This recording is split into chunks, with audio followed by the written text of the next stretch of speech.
Good morning. This is a cranberry, which I bought from Asda. It contains 76 grams of sugar in 100 grams of cranberry.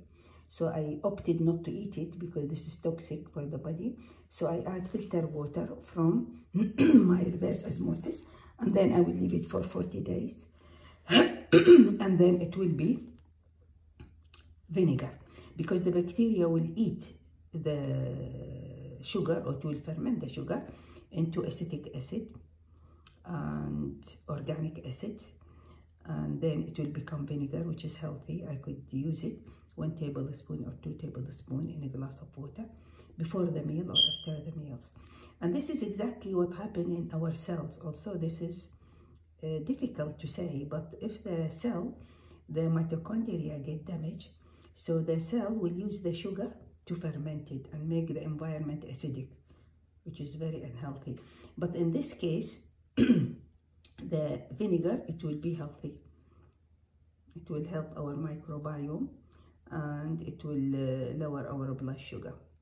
And this is the way to use this cranberry, which I bought by mistake. I did not read the ingredient. Usually I use seasonal, wild, fresh, and organic. And the cranberry value is, usually if it is fresh and wild, in 100 grams there is only 3.4 grams of sugar.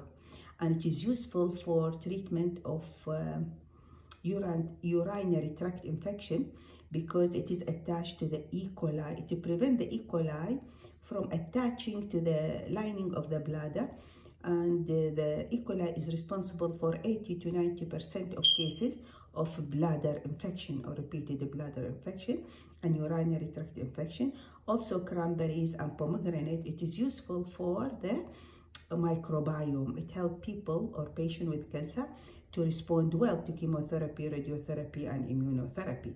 I wish this is of value, and thank you. Subscribe to my channel and give it to your loved one to distribute the health and wellness to the community. Bye.